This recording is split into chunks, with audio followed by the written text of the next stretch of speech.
La parabole des ouvriers. Bible de Yehoshua HaMashiach illustrée.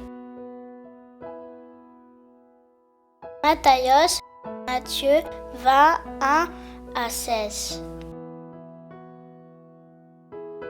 Car le royaume des cieux est semblable à un être humain, un maître de maison qui sortit dès le point du jour afin de louer des ouvriers pour sa vigne.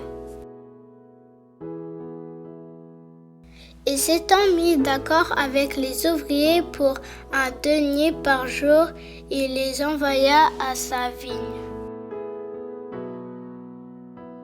Et sortant vers la 3e heure, il en vit d'autres qui se tenaient sur la place du marché sans travail.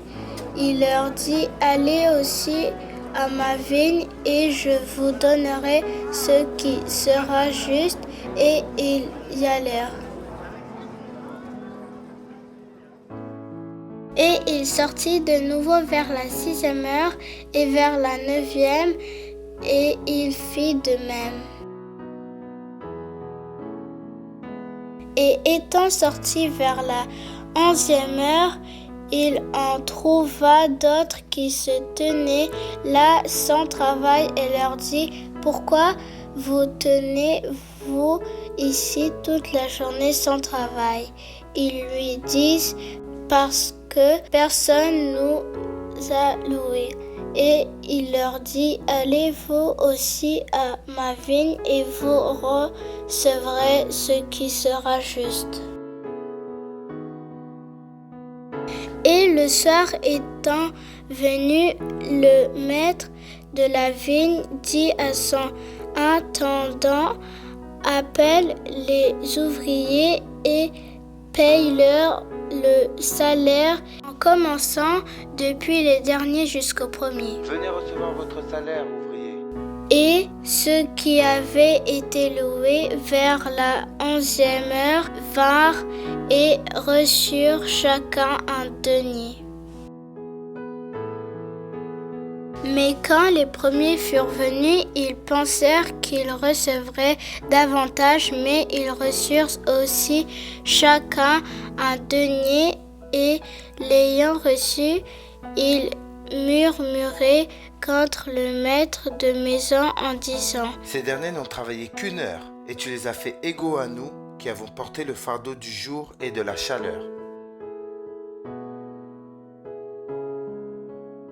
Mais il répondit à l'un d'eux et lui dit: compagnon, je ne te fais pas de tort.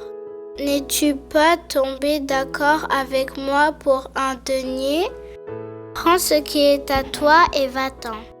Mais si je veux donner à ce dernier autant qu'à toi, n'est-il pas légal pour moi de faire ce que je veux de mes biens?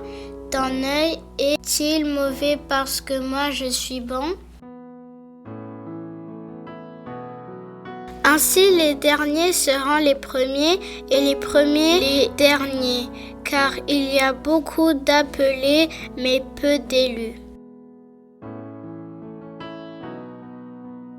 Dans ce récit, le maître de la maison a fait grâce aux ouvriers en les choisissant et en leur offrant un travail rémunéré. Sais-tu que la grâce vient du mot grec charis, bonne volonté, bonté, faveur. C'est un don immérité d'Élohim. Elle est la source du salut de tous les humains et invite à la crainte d'Élohim.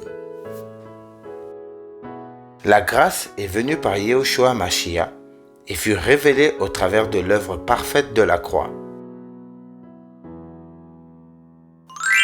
Sais-tu que le Seigneur est juste dans tout ce qu'il fait? Télim, psaume 145, 17. Yahweh est juste dans toutes ses voies, fidèle dans toutes ses œuvres.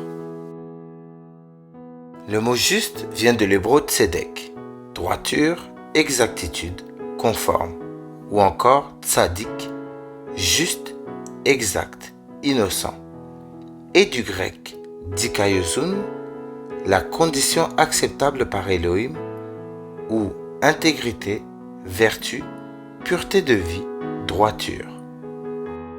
En qualité de juste juge, Yahweh a toujours recherché cette qualité chez l'être humain, mais il ne l'a pas trouvée. Il déclara que nul n'est juste. Au travers de l'œuvre de la croix et avec l'aide du Saint-Esprit, le chrétien peut à présent marcher dans la justice d'Élohim. Il est appelé à la rechercher plus que tout et à devenir esclave de la justice. Question 1. Pour quelle raison le maître de maison fut-il sorti dès le point du jour?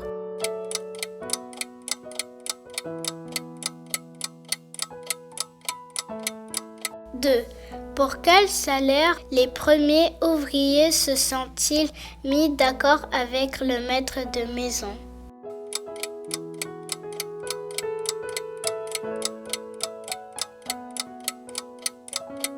3. Dans quel ordre les ouvriers ont-ils été payés?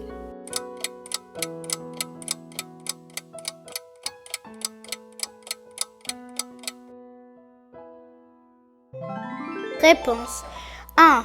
Le maître de maison sortit dès le point du jour afin de louer des ouvriers pour sa vigne. 2. Les premiers ouvriers et le maître de maison se sont mis d'accord pour un salaire d'un denier par jour. 3. Les ouvriers ont été payés des derniers arrivés au premier.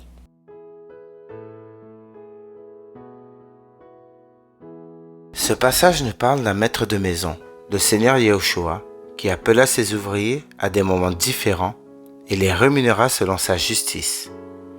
Il promit le même salaire aux premiers ouvriers ainsi qu'aux derniers. Malgré la fidélité du Seigneur Yahushua, qui récompensa les premiers ouvriers comme convenu, ces derniers furent mécontents. Ils pensaient mériter plus que les derniers ouvriers parce qu'ils avaient travaillé plus longtemps qu'eux.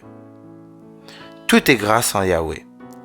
Il appelle qui il veut et rémunère comme il veut, car il est juste. Nous ne recevons pas les récompenses parce que nous les méritons, car c'est le Seigneur qui nous appelle à son œuvre, et c'est également lui qui nous donne la force et nous rend capables de faire sa volonté. Nous sommes esclaves d'Élohim, donc tout ce que nous faisons doit être fait pour lui et non pour un gain personnel. Luc 17, verset 10. Vous aussi de même, quand vous aurez fait toutes les choses qui vous ont été ordonnées, dites, nous sommes des esclaves inutiles et nous avons fait ce que nous devions faire.